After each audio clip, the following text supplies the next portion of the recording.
Hola, baik lagi sama gue guys. Dan gue yakin kalian pasti udah tahu gue mau bahas apa. Ya betul, gue akan bahas kemenangan timnas atas Bahrain dengan skor tipis 1-0. Yang seharusnya kita bisa menang dengan margin 3-0 kalau seandainya peluang emas Marcelino dan Eliano masuk. Tapi ya sudahlah, yang terpenting adalah kita masih bisa menang dengan skor tipis 1-0 dan juga kita yang paling penting apa? Kita bisa meraih 3 poin. Nah, di match ini Patrick Kluivert kayaknya udah mendengarkan masukan dari berbagai macam pihak ya, dari supporter, dari para asisten pelatih, dari pemain sendiri, sehingga dia mengubah komposisi pemain dan juga formasi. Yang tadinya di Australia main dengan formasi 4 back, sekarang kembali seperti zaman Sintayong dulu, itu bermain dengan formasi 3 back. Yang dimana 3 back ini memakai Justin Hubner, Rizky Ridho, dan juga Jay Ises, yang dimana tiga-tiganya memang sudah kompak ya. Gila itu kemarin lini belakang solid banget gitu. Hubner, Ises, Ridho itu hampir nggak bisa ketembus. Nah, di lini tengah itu ada Tom Haye dan juga ini nih, pemain debutan yang bermain sangat luar biasa, Joel Pelupesi. Gila ini pemain ini juga nih. Di sebelah kanan biasa ada Kevin Dix dan juga paling kiri ada Verdong. Di penyerang gelandang serangnya ada Marcelino. Di tengah ada Ole Romeni dan juga ada Ragnar Oratmangun di sebelah kiri ya. Itu seperti yang gue udah duga, kita nggak akan bermain dengan cara bermain yang sama seperti lawan Australia kemarin. Kita pasti akan bermain lebih menunggu, lebih bertahan. Begitu dapat bola, kita melakukan transisi positif ke depan. Tapi kita nggak parkir bis gitu loh. Jadi kita sudah tidak memakai garis pertahanan tinggi, tapi kita memakai garis pertahanan rendah, tetapi bukan parkir bis. Begitu kita dapat bola, kita langsung switch kiri kanan kiri kanan. Seperti yang golnya oleh Romeni itu berawal dari Tom Haye kan, dari Tom Haye dia uh, umpan ciamik banget, itu umpan gila pas di kakinya Marcelino. Marcelino ngoper ke rekan setimnya di Oxford ya, oleh Romeni di shoot langsung, ditembak langsung tanpa kontrol, masuk 1-0. Gue emang dari awal tuh gue udah bilang nih, ini di babak pertama kita harus nyetak gol dulu, karena kalau seandainya babak pertama berakhir dengan seri, ini akan jadi danger buat kita. Kenapa danger? Karena otomatis Bahrain pasti di babak kedua bermain akan lebih lebih menyerang, lebih sangar, lebih ganas. Jadi kita harus manfaatkan dulu nih di babak pertama, bermain sebaik mungkin, incar gol sebanyak-banyaknya. Dan alhamdulillah puji Tuhan dapat gol 1, dan yang juga menjadi gol semata wayang di match ini. Dan lagi kenapa kita harus incar gol dulu di babak pertama, karena di babak kedua masalah yang udah sejak lama dulu ada adalah stamina. Kelihatan banget di babak kedua tuh fisik para pemain tuh menurun, terutama Tom Haye ya. Tom Haye tuh menurun banget sampai akhirnya harus diganti dengan Ivar Jenner. Tapi di match ini para pemain 11-11-nya itu bermain sangat baik ya. Martin Paes yang sempat dirumorkan mau diganti sama Emil Audero di match ini, tapi ternyata tetap dimainkan oleh coach Patrick Kluivert, bermain sangat baik, walaupun sempat hampir bikin bukan blunder ya, tapi sempat mati langka yang akhirnya diselamatkan oleh Rizky Ridho. Bolanya Rizky Ridho juga nih pemain gila banget nih.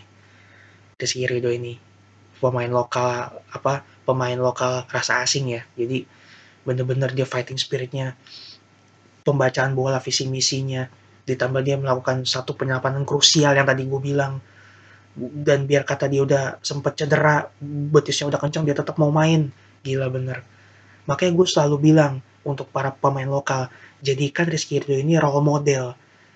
Rizky Ridho ini contoh, pemain lokal bisa kok bersaing dengan pemain diaspora maupun naturalisasi. Bisa, ini Rizky Ridho buktinya. Walaupun mainnya dalam tanda kutip hanya di Liga 1, Rizky Ridho sudah jadi bukti. Yang penting apa? Mau berjuang. Jangan gampang ngeluh, jangan langsung down, ya pemain diaspora, jangan. Tapi justru harus punya pikiran, wah gue harus tingkatkan level supaya level gue minimal menyamai para pemain diaspora atau bahkan melebihi. Kalau level kalian udah bisa minimal menyamai pemain diaspora, gue jamin 1000% jaminan panggilan tim nasional tuh pasti ada. Ini contohnya Rizky Ridho ini. Sudah ada contoh nyata gitu. Jangan ini malah mengeluh, nggak terima dengan kehadiran pemain diaspora. Kalau memang misalkan, semoga sih nggak ada ya, tapi kalau misalkan masih ada pemain lokal yang berpikiran seperti itu, tolong banget nih pemikirannya diubah. Ini demi kemajuan tim nasional kita bersama juga, gitu loh. Nah, selain Rizky Ridho nih, Jai Ises juga sebagai kapten bermain sangat baik ya. Hampir nggak ada kesalahan, komunikasi dua arah dari pelatih ke pemain tuh melalui sang kapten ini, Jai Ises sangat baik, tersampaikan sangat baik. Ketika Rizky Ridho lagi cedera, ditandu keluar lapangan, Coach Patrick Kluivert bilang ke Jaises kalau formasinya jadi 5-3-1, dan Jaises sebagai kapten menyampaikan pesan itu kepada rekan-rekannya dan diterima dengan baik oleh rekan-rekan yang lain. Justin Hapner nih preman lapangan, bener-bener gila nih pemain juga.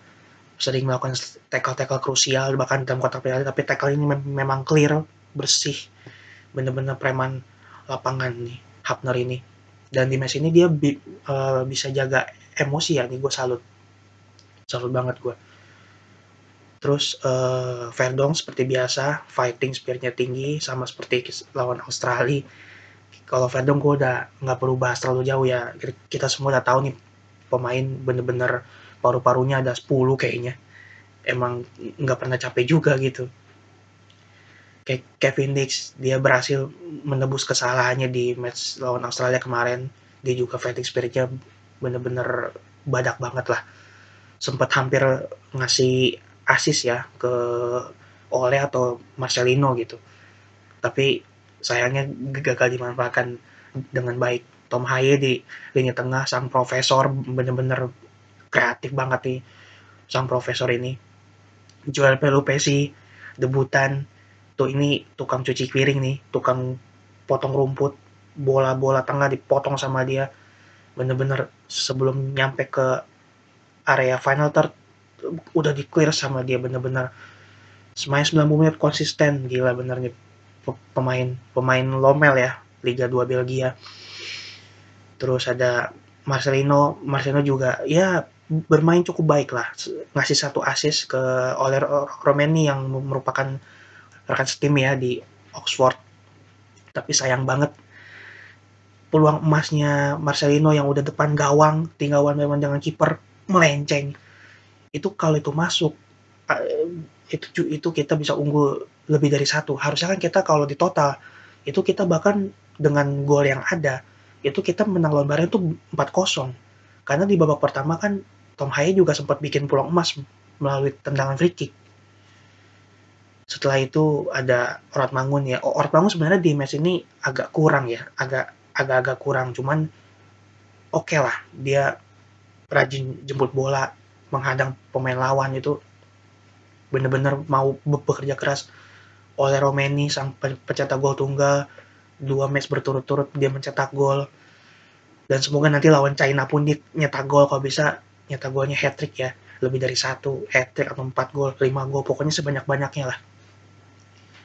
Para pemain super sub pun bermain baik ya. Ivar Jenner yang ngegantiin Tom Haye, Ricky Kambuaya juga ini juga contoh bahwa lokal tuh mampu kok untuk bersaing. Kambuaya tuh bermainnya apa smooth banget, pembawaannya juga tenang, Dan umpannya ke Eliano tuh yang sayang banget, Eliano juga udah one by one dengan kiper, melambung ke atas. Kalau itu kan 3-0. Dia tapi yang gue di sini mau fokuskan adalah umpannya Kambuaya tuh keren banget cuy, gila. Sayang banget itu tuh kalau misalnya jadi gol cantik itu. Aduh. Eliano pun juga bermain baik ya, walaupun ya itu tadi menyia-nyiakan peluang yang sangat emas sama kayak Marcelino. Tapi ya intinya kita dapat 3 poin di match ini. Eh, dan dengan kemenangan ini kita game on ya. Peluang kita untuk lolos ke Piala Dunia melalui round 4 itu masih sangat terbuka. Mungkin kalau untuk lolos langsung nemenin Jepang agak sulit ya, agak sulit karena sepertinya kemungkinan besar peringkat kedua akan dibooking oleh Australia, kemungkinan besar. Tapi kalau untuk lolos ke round 4, entah siapapun nanti yang ikut sama kita, entah Bahrain, entah Arab Saudi. Tapi kalau untuk lolos ke round 4, peluang kita dengan kemenangan ini cukup besar. Kalau seandainya kita bisa menang lawan China, dapat ketambahan lagi 3 poin, dan lawan Jepang, anggaplah kita seri. Itu kita fix lolos. Entah siapapun yang nemenin kita nanti. Nah, nanti di round 4 itu kemungkinan kita bisa aja ketemu negara-negara kayak Irak, kayak Qatar, UEA, mungkin Jordan juga. Jadi negara-negara di Timur Tengah. Tapi nggak apa-apa. Yang penting kita lolos dulu aja gitu. Toh segala kemungkinan kan masih bisa terjadi.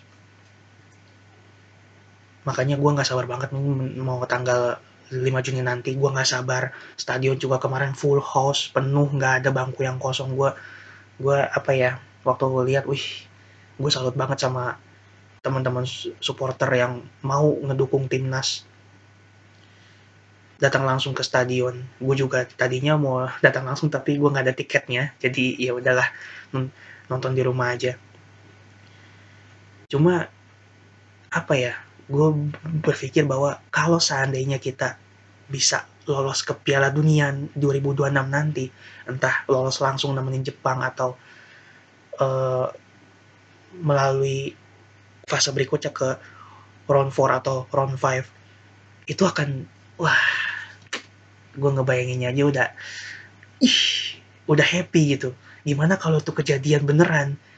Insya Allah kejadian beneran. Waduh, gue yakin tuh seluruh rakyat Indonesia bakal gembira banget, bakal bersyukur banget.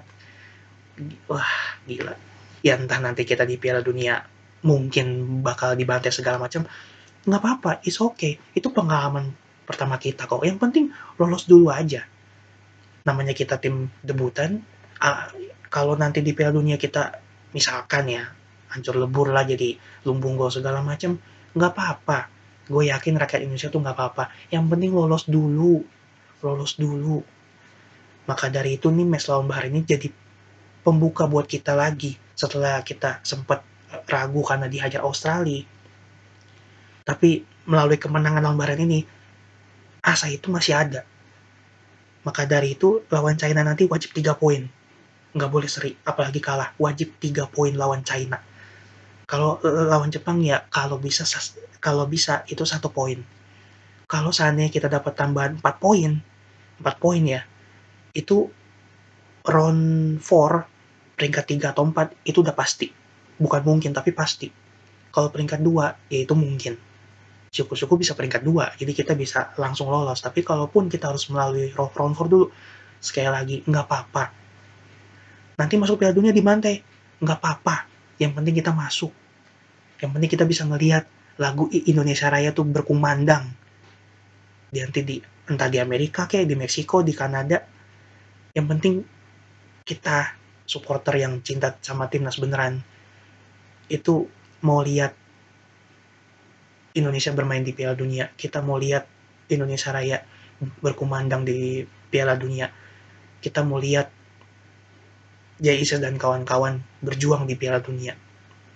Makanya ayo kita bantu mereka, kasih support. jangan dihujat. Kritik boleh, tapi jangan dihujat, ya.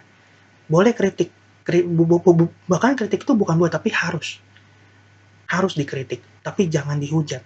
Karena itu justru akan menurunkan mental pemain. Dan jangan, ini terakhir ya di video kali ini, jangan membeda-bedakan para pemain, baik pemain lokal kek, diaspora kek, tujuan mereka itu sama.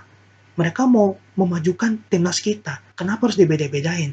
Siapapun yang dipilih oleh pelatih bermain di lapangan, baik lokal maupun diaspora ataupun naturalisasi, itu tujuannya sama seperti kita. Pengen lihat Indonesia maju. Makanya jangan dibeda-bedakan. Siapapun yang diturunkan, kita harus dukung. Oke, bye.